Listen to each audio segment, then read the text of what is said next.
आराम से बैठ जाइए। अब इसके बाद आज कोई स्टोरी पढ़ के आए। अच्छा, इतने दिन में कितनी स्टोरियाँ पढ़ी किसी को याद है? अभी आपसे सुनते हैं कितनी स्टोरियाँ पढ़ी इतने दिन में, कौन कौन सी स्टोरी सुनी है? आप 17 मई से आ रहे हैं, कौन कौन आ रहा है 17 में से? शानवी, सार्थक, और कौन आ रहा है? कौस्तुभ आ रहे हैं। पता है कौन कौन सी अभी तक सुन चुके हो स्टोरी?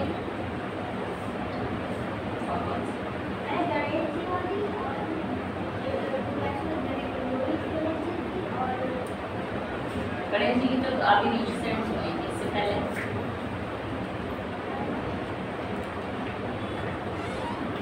राम जी की सुनी थी, याद है? कौन सी सुनी? राम जी को वनवास मिलता, वो उस बूढ़ी माँ का अवतार करते हैं ना, मतलब उसे ढेर सारा सब्जियों का पेड़ दे जाते हैं जिससे उसके पास बहुत धन हो जाता है। और एक लड़के वाली सुनी थी जो गरीब लड़का था, है ना? और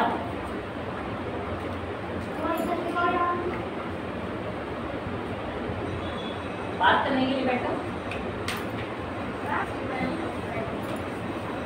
चलिए यार सुनाइए एक स्टोरी। आज यही सब कुछ कराएंगे, ठीक है? चलो स्टोरी सुनाओ।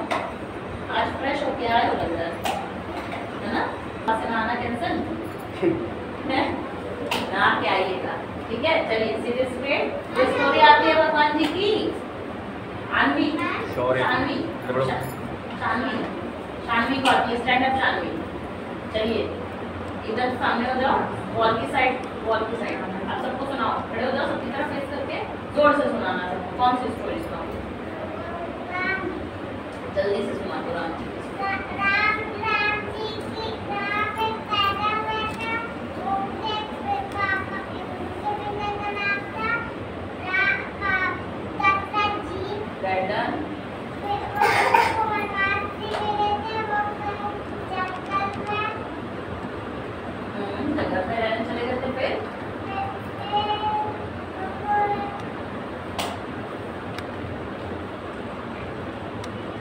बस भूल गए याद है?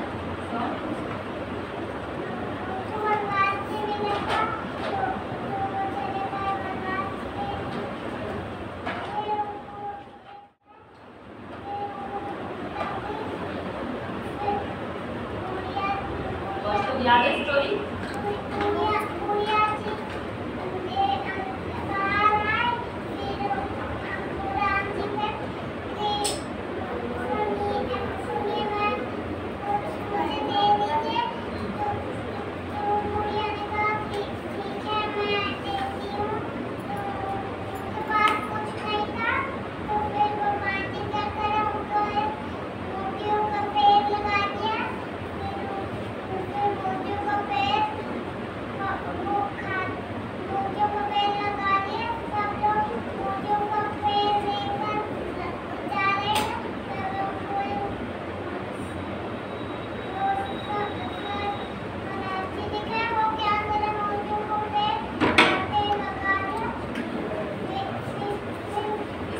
स्टोरी है बेटा जो आपको सुनाई गई थी ना?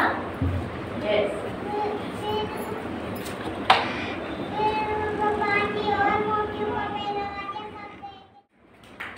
याद है कौन सी स्टोरी याद है? ये शानवी को याद है स्टोरी, ठीक है? ये स्टोरी वही थी, आपको याद है? Same story. बड़े हो जाइए, आइए मेरे पास भगवान ने कहा था सीता को और रोटी देने के लिए हनुमान गए थे, रावण ने उसकी पूछ चला दी थी, हनुमान ने रावण को अपनी लंका दिला। ये स्टोरी किसी को पता है? जब राम जी जा रहे थे, जब सीता को रावण लेकर चला गया था अपने पुष्प वाटिका में, उसने मतलब सीता जी का हरण कर लिया था। उस समय उनका पता लगाने के लिए कोई और ऑप्शन नहीं मिला था। उस समय हनुमान जी को जब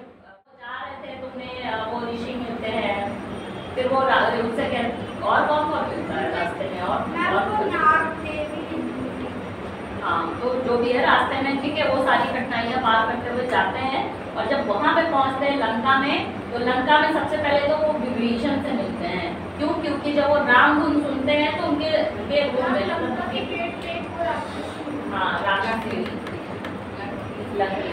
तो इन सभी से आगे बढ़ते हैं तो उनसे मिलते हैं किससे? विभीषण से। विभीषण कौन थे? रावण के भाई थे। ठीक, कौन थे विभीषण? रावण के भाई।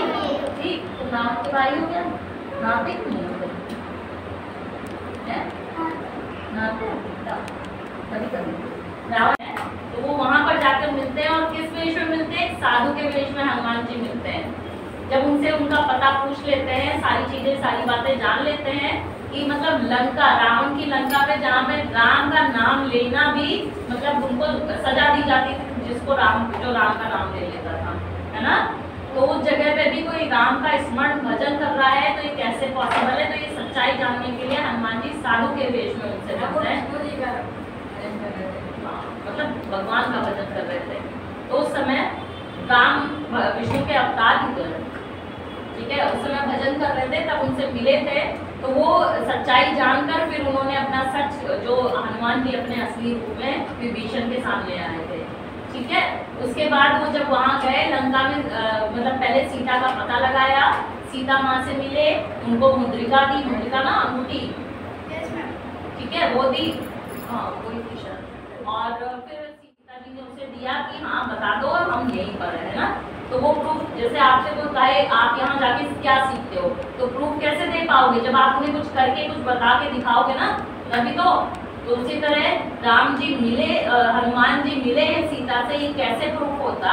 तो हनुमान जी ने कहा माँ मुझे कुछ मतलब प्रूफ दीजिए कि मैं क्या जाकर दूँ वहाँ पर, है ना। राम जी को मैं कैसे बताऊँ कि आपसे मेरी भेंट हुई है या मैं आपसे मिल चुका हूँ। तो वो अपनी चूड़ामणि देती है। वो चूड़ामणि लेकर जब मतलब वो भगवान जी वापस करते हैं हनुमान जी राम जी को, ठीक है। और इस बीच में वो लंका में मतलब वो ये सिर्फ दिखाने आए थे कि रावण को सिर्फ ये बताने आए थे कि वो अकेले ही लंका के लिए काफी हैं, लेकिन इसका काम करने के लिए जो देखो आपसे क्या कहा जाता है, जिस काम के लिए आप बने हो आप उसे करिए, है ना। ऐसे आप लोग बहुत सारे काम कर सकते हो, नो डाउट। पेरेंट्स का काम क्या है? आपके लिए सारी चीजें इकट्ठा करना, आपको सुटेबल कंडीशन एक प्रोवाइड कराना, ठीक है, कि जिसमें आप अच्छे से रह सको, अपनी लाइफ को एक स्टेबिलिटी दे सको। ये पेरेंट्स का काम है। आपका काम क्या है? स्टडी करना और उसमें बेस्ट करना, है ना, स्टडी में परफॉर्मेंस अच्छा करना।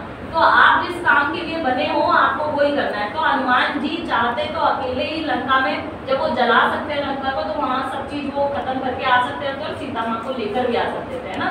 उनके लिए कोई बड़ी बात थी, लेकिन नहीं, वो काम बना किसके लिए था? वो काम करना किसे था? राम जी को।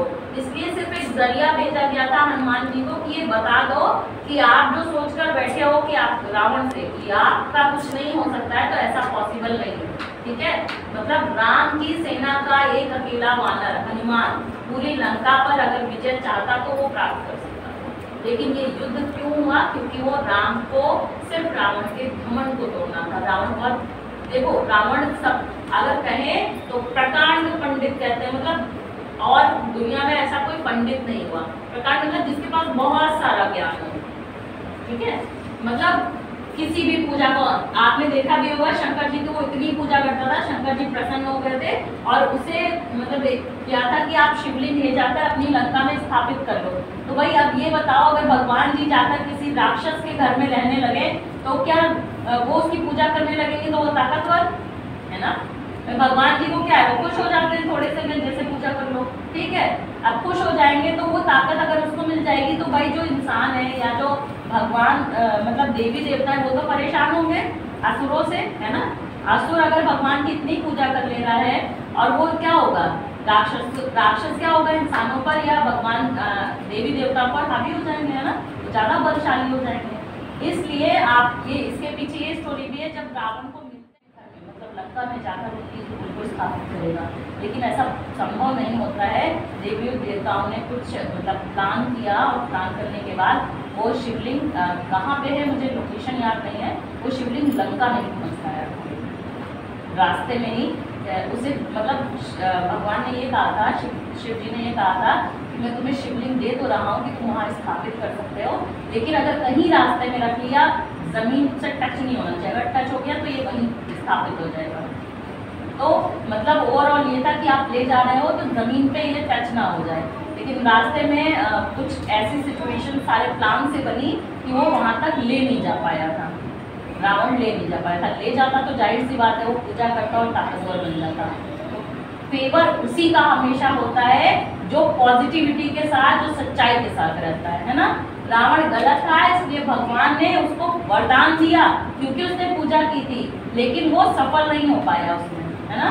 तो हमें पॉजिटिविटी और सच्चाई के साथ आगे बढ़ना है। तो वो स्टोरी ये थी कि जब वापस आ रहे थे, हनुमान जी की स्टोरी जो पढ़ रहे थे हम, कि हनुमान जी जब वहाँ से आ रहे थे तो अकेले चाहते वो तो राम कर सकते थे, लेकिन वो सिर्फ एक परिचय देने गए थे कि आप क्या हो और हम लोग क्या है ना, या हमारे भगवान श्री राम क्या है, क्या कर सकते हैं। अगर उनकी सेना का एक छोटा सा वानर या अगर ये कर सकता है तो सोचो श्री राम क्या कर सकते हैं, जब वो उनके भी भगवान है, ठीक है। तो ये परिचय सिर्फ देने गए थे। उस समय क्या हुआ था, मतलब काफ़ी युद्ध हुआ, राम वो क्या कहते हैं, हनुमान जी की पूंछ में आग लगा दी गई, जिसकी वजह से उन्होंने पूरी लंका में आग लगाई थी ना। फिर मिलकर उन्होंने पूरी पुष्प वाटिका में भी था, जितने भी पेड़ वेड़ थे वो सारे गिरा दिए थे, ठीक है। तो इस तरह से हुआ था। ओवरऑल बस ये था इसमें कि स्टोरी में कि वो सिर्फ बताने गए थे कि अगर हम ये कर सकते हैं, ठीक, अगर आप यहाँ, जैसे मैं कह रही हूँ कि अगर मैं कर सकती हूँ तो आप मेरे से सीख रहे हो, तो आप क्यों नहीं कर सकते, है ना। तो बस यही था। वो राम जी ये बताने गए थे, सॉरी हनुमान जी ये बताने गए थे कि अगर मैं ये कर सकता हूँ तो आप सोचो मेरे प्रभु श्री राम आएंगे तो वो क्या होगा। इसीलिए वो समझाते भी है, सुंदरकांड में है भी ये दोहा है उसमें कि मैं मतलब आप मेरे कहने से सीता माता को दे दो, नहीं प्रभु श्री राम मतलब आएंगे तो आप नहीं बचोगे, है ना।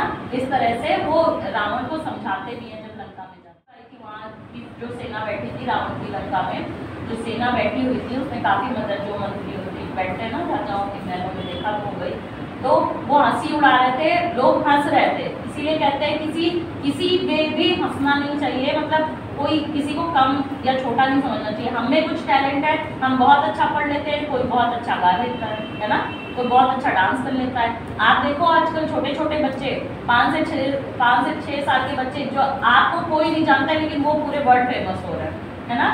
किसी को भी छोटा नहीं समझना चाहिए, किसी पे भी हंसना नहीं चाहिए। जब हनुमान जी पर सभी लंका में जितने लोग बैठे थे वहाँ पर सब हंस रहे थे, उस समय लंका में जब उनकी सोचो उनको हार्म भी किया गया, उनकी पूंछ में आग भी लगाई गई, लेकिन उसी आग से उन्होंने क्या किया, पूरी लंका को जला दिया था, ठीक है।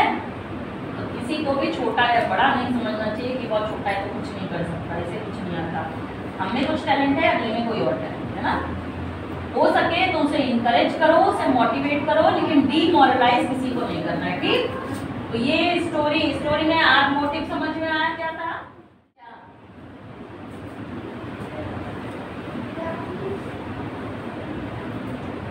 कल प्रहलाद की स्टोरी सब लोग पूछ के आना, मेरा पढ़ के आना, ठीक। प्रहलाद की स्टोरी, प्रहलाद का नाम तो सुना होगा, ठीक। एक टॉपिक दे रही हूँ, पहला क्या पूछना है, गायत्री माँ की पूजा क्यों करते हैं, वो कौन है, ठीक, कौन है और पूजा क्यों करते हैं, ये आपको पूछ कर आना है। और सेकंड चीज आपको प्रहलाद की स्टोरी पढ़ना है, ठीक। प्रहलाद सुनिए ना, थोड़ी बहुत तो किसी को याद होगी, थोड़ी बहुत सुनिए क्या थी। तो प्रहलाद की स्टोरी भी यही थी कि वो अनन्य भक्त थे विष्णु जी के, है ना, और विष्णु जी ने कैसे उनकी रक्षा की थी, है ना, याद है। तो स्टोरी पढ़ के आइएगा प्रहलाद की, ठीक है। सार्थक नींद आ रही है। अब उसके पिता उसको कभी नारायण जी की पूजा नहीं करने देते थे और उसको ये वो मिला के अंदर मारा जाएगा, ना इंसान से मारा जाएगा ना जानवर से मारा जाएगा। तो जब उसने अपने पुत्र को बहुत ज्यादा हानि पहुंचाने की कोशिश करी, तब विष्णु जी ने अपने अंश को नरसिंह का अवतार देकर उसके पिता को मारने के लिए भेजा। तो उन्होंने महल की चौखट पे उसको मारा था। और कहाँ से निकले थे, खंबे घर में जो पिलर था उसमें से निकले थे, ठीक है। मतलब जन्मा भी ना हो, उसने कहा था ना जन्म लिया हो ना वो और कुछ बता था, ऐसा था, उसमें पढ़ के आइएगा कल ये स्टोरी फिर शस्त्र से, इसीलिए वो नरसिंह अवतार में आए थे और अपने नाखूनों से मारा था उनको। तो ये कोई अस्त्र शस्त्र होता नहीं है, ठीक। अस्त्र शस्त्र मतलब औजार जिससे मारा जा सके, जैसे आज के टाइम में गन है ना, पिस्टल, ठीक है। चलिए आप करेंगे क्या, एक्सरसाइज। पहले एक बात बताइए, वो जले रक्षक द्वारा मैंने पढ़ाया था, याद हो गया सबको? सबको सार्थक, आवाज क्यों नहीं आ रही है? कुछ नहीं पढ़ते हो?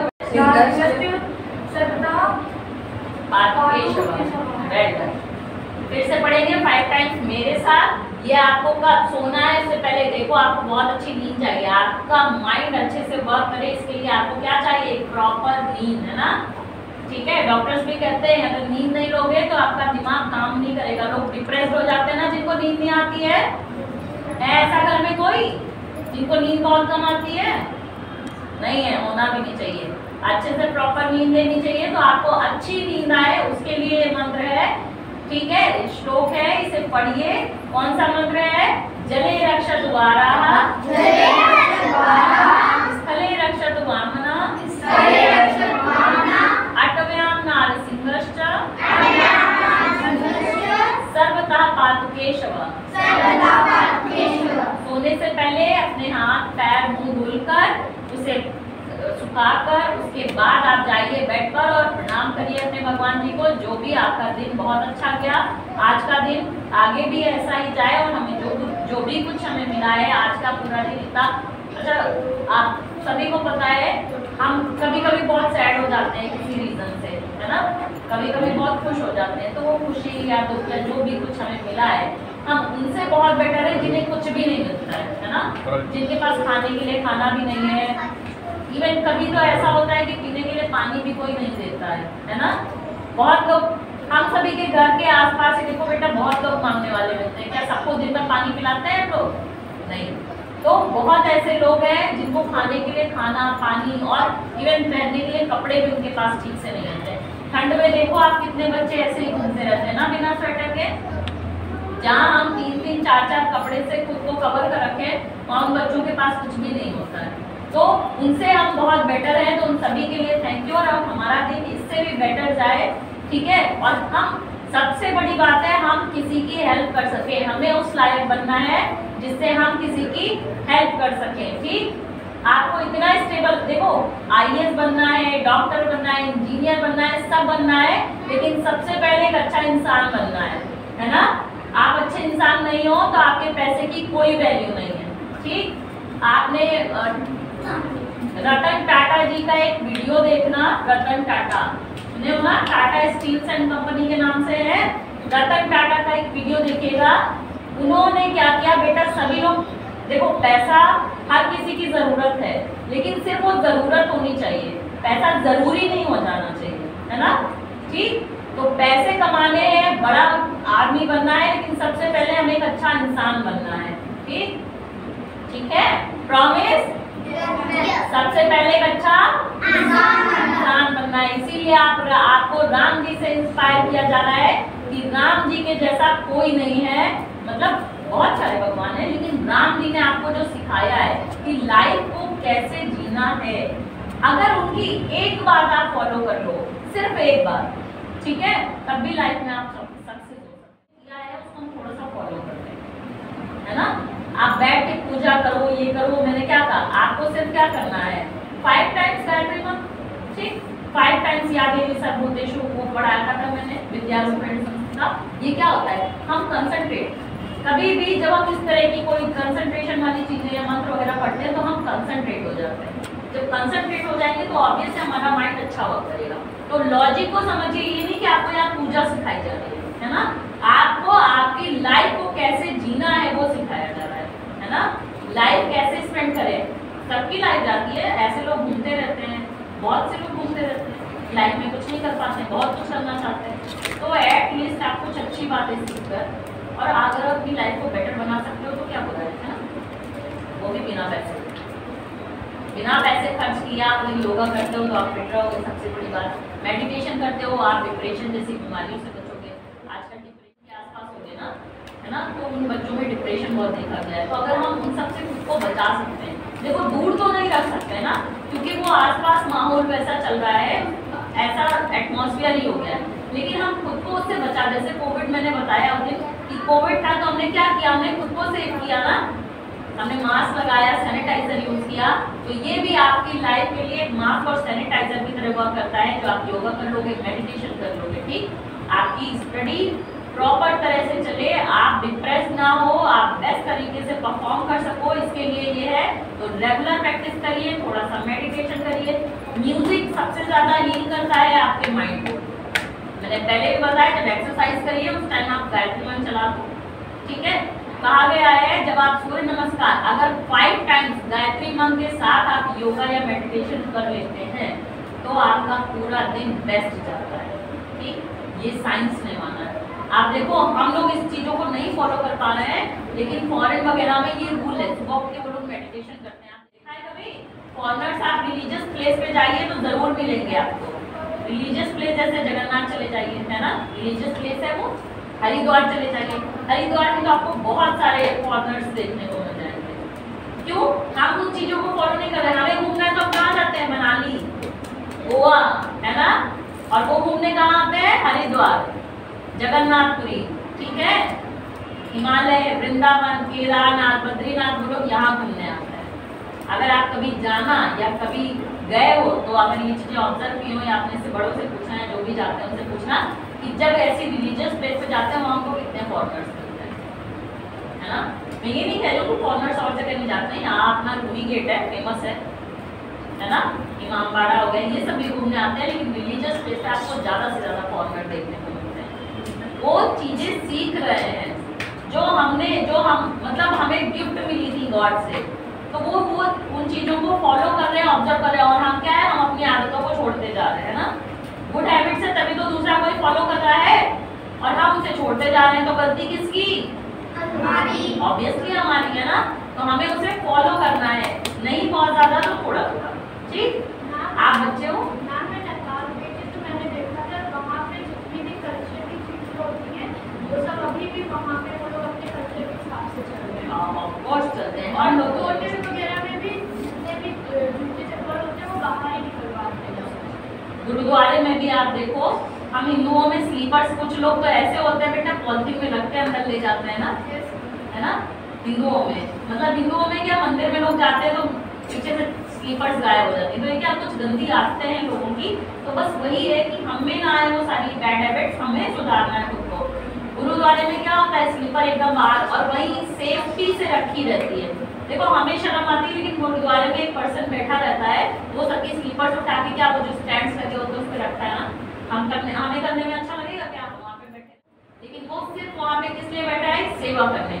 अगर कोई मंदिर गया है तो कोई अच्छा काम करने गया है, उसके पुण्य हमें मिले, उसके जो अच्छे कर्म है वो हमें मिले, इसलिए वो आदमी बिठाया जाता है। बाकी गुरुद्वारे में किसी तरह का पैसा नहीं चलता है ना। रोटियां बेचते हैं ना, वहाँ कितने सारे लोग होते हैं, रोटियां बनाते हैं, खाना परोसते हैं, क्या उनको पैसे मिलते हैं उसके? नहीं, वो सिर्फ क्या है कि मेरी वजह से अगर मेरे थोड़े से काम से किसी की हेल्प हो जा रही है तो मेरा फायदा है, ठीक। अगर मेरे पास फ्री टाइम है तो हमें जरूर वहाँ पर टाइम देना चाहिए, ठीक है।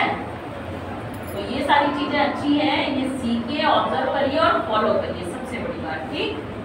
कल मैं ये नहीं कह रही हूँ आप पूरा टाइम पूजा या सिर्फ इन्हीं सब में निकाल दो, क्योंकि आपका प्रीशियस टाइम है, आपको पढ़ाई करनी है, आप उस पर फोकस करिए, लेकिन इन सब चीजों के साथ, ठीक। चलिए स्टार्ट करें हम। स्थले रक्षतु वामना, स्थले रक्षतु वामना, अटव्याम नारसिंहश्च, अटव्याम नारसिंहश्च, सर्वतः पातु केशव, सर्वतः पातु केशव। सार्थक, आवाज नहीं आ रही है, सीधे बैठ के बोलिए, आपको क्या प्रॉब्लम है, सीधे नहीं बैठ पा रहे हो। जले रक्षतु वाराः, जले रक्षतु वाराः, स्थले रक्षतु वामना, स्थले रक्षतु वामना, अटव्याम नारसिंहश्च, अटव्याम नारसिंहश्च, सर्वतः पातु केशव, सर्वतः पातु केशव। जले रक्षतु वाराः, जले रक्षतु वाराः, स्थले रक्षतु वामना, स्थले रक्षतु वामना, अटव्याम नारसिंहश्च, अटव्याम नारसिंहश्च, सर्वतः पातु केशव, सर्वतः पातु केशव। रिपीट करिए। जले रक्षत वारा, स्थले रक्षत वामना, अट्व्यां नारसिंहश्च, सर्वतः पातु केशव। जले रक्षत वाराः, स्थले रक्षत वामना, अट्व्यां नारसिंहश्च, सर्वतः पातु केशव। थक गए हो बैठे बैठे? थक गए हो? एक्सरसाइज करें। सूर्य नमस्कार करेंगे 2 बार। ठीक, ब्रीथ इन, आंख को पीछे ले जाइए। Yes, move downwards.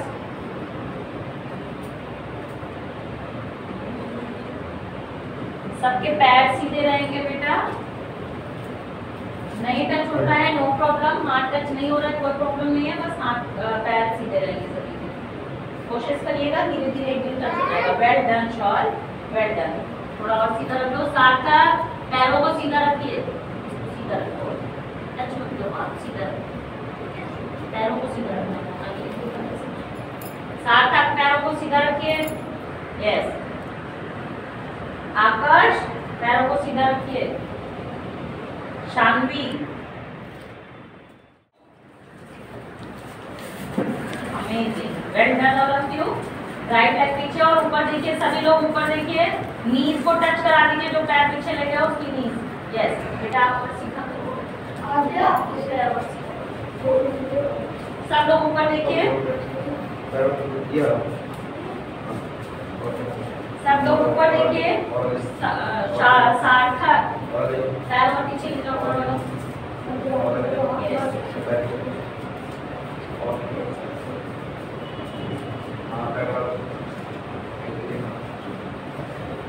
समझ में आया?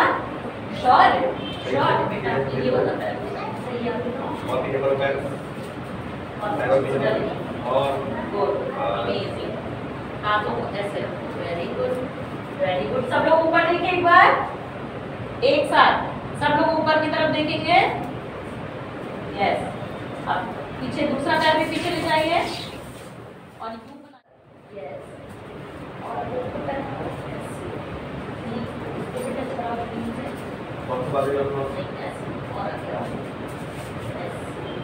आपकी एरिया भी आपकी जमीन से लगनी चाहिए। Yes, very good, well done, very good. हां, ऐसे सीधा पैर करो, ऐसे और इधर और आपको मिलाएंगे। वेरी गुड, श्योर, आ गया। नहीं करो और ये करो, ठीक है। छोटी आगे में ये पैर लो, बस आपको कर्व बनाना है, कर्व अपने बॉडी से कर्व। यस, आगे और आगे। हां, सबकी एरिया जमीन से लगी रहेगी पैर बेटा। पैर थोड़ा आगे करिए, हां, पैर को आगे करिए और आगे एरिया ना लगता है, बस। यस, एरिया जमीन से लगी होनी चाहिए एकदम कर्व वाला। ठीक है, अब राइट लेग आगे लाइए, सब लोग एड़ी नीचे मिला दिया करो। राइट लेग, हाँ अच्छा ठीक है। अपने नीज को और अपने नीज को बेटा लेटे हुए अपने हाथों पे होल्ड करिए। पुशअप्स करते हो ना, पुशअप्स, पुशअप नीचे रहेगा। Well done. सिर्फ ये टच करो, सही से करो, शांति सही से करो। एकदम सीधे रहो बेटा। गुड, ये बॉडी नहीं लगेगी। अपने हाथों पे अपनी बॉडी को होल्ड करिए। Well done. स्पेस नहीं मिल रहा क्या आपको? अच्छा, वेरी गुड।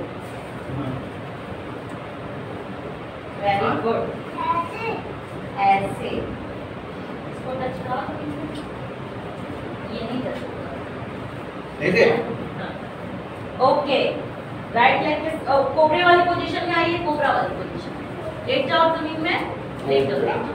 सामने देखो, स्नेक वाली पोजीशन बनाइए और ऊपर अपने हाथों पे ऐसे खड़े हो। बेटा वो भी हां स्नेक वाली पोजीशन में आइए सभी लोग, स्नेक वाली पोजीशन में। Good, okay. फिर जैसे कर, यस, वेरी गुड। हाथ को आ गया सबको ऑलमोस्ट। चलिए राइट लेग के साथ आइए। पैर मिला एड़ी नीचे करो। राइट लेग आगे, शॉर्ट बेटा राइट वाला, राइट वाला। इसको नीचे करना ऐसे ऐसे रखना, पैर ऐसे रहेंगे। लेफ्ट वाले पैर को आगे लाइए, यस, लेफ्ट लेग को आगे लाइए। खड़े कब हुए? दूसरा पैर भी आगे लाइए बेटा, आगे लाना है शॉर्ट। खड़े हो जाओ, खड़े हो जाओ, आधे आधे खड़े होते हैं जैसे झुके हुए, ठीक है। वीडियो को सीधा रखना, पैरों को एकदम ऐसे रखना, पैर को एकदम साथ में रखिए, हाँ ऐसे और ऐसे, ठीक, ये सीधा, नहीं टच हो रहा है, थोड़ा ऊपर हो जाओ, नहीं टच हो रहा है, थोड़ा ऊपर, ठीक। चलिए खड़े हो जाइए फिर नमस्ते की पोजीशन में। ये हो गया आपका सूर्य नमस्कार। ओके कौस्तुभ, वेरी गुड। जाइए उधर। अब एक बार मेरे साथ बताऊंगी नहीं, अपने आप करिएगा, सिर्फ आपको इंडिकेशंस मिलेंगे। ब्रीथ इन,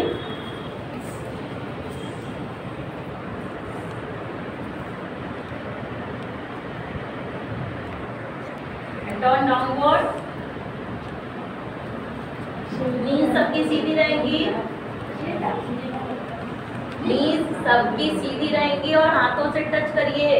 चांदवी, चलिए राइट लेग के साथ पीछे जाएंगे, एकदम सीधा,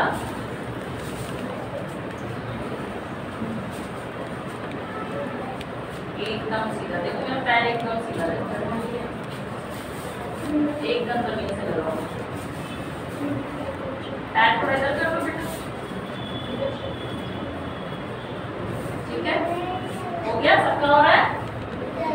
पैर एकदम बराबर लाओ ऐसे, ठीक, वेरी गुड। अब इसके साथ दूसरा पैर को पीछे ले जाएंगे और बनाएंगे क्या, सर।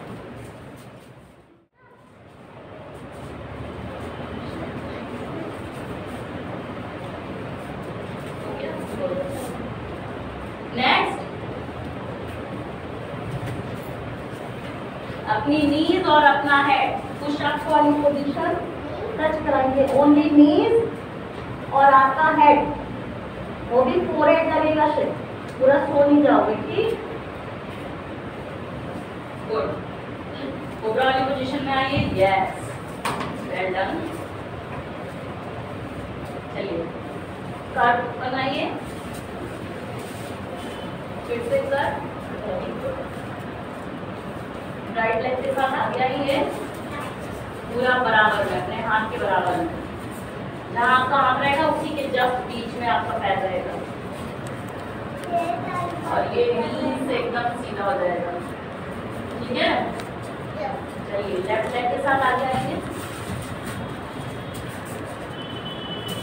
और अब नमस्कार, ठीक है। ये हो गया सूर्य नमस्कार। थक गए?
विद्यारूपेण संस्थिता नमस्तस्यै नमस्तस्यै नमस्तस्यै नमो नमः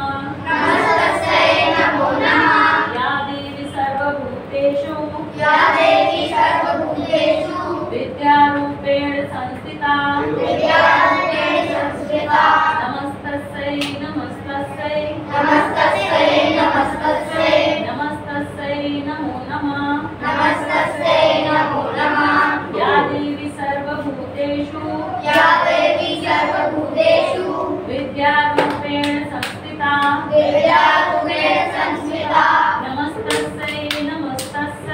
नमस्तस्यै नमस्तस्यै नमस्तस्यै नमो नमः या देवी सर्वभूतेषु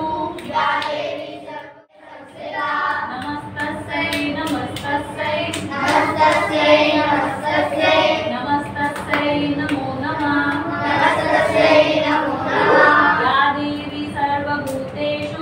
या देवी सर्वभूतेषु विद्यारूपेण संस्थिता नमस्तस्यै नमस्तस्यै नमस्तस्यै नमो नमः। ये मंत्र है, जब आप जल चढ़ाने जाते हो उससे पहले 5 टाइम्स पढ़ लीजिए, उसके बाद जल चढ़ाइए और जल चढ़ाने के बाद क्या पढ़ना है? गायत्री मंत्र कितने टाइम? 21 टाइम्स। इसे बोलने से मतलब नहीं किया जाता है। ठीक, मिलेंगे कल की क्लास में, ठीक है।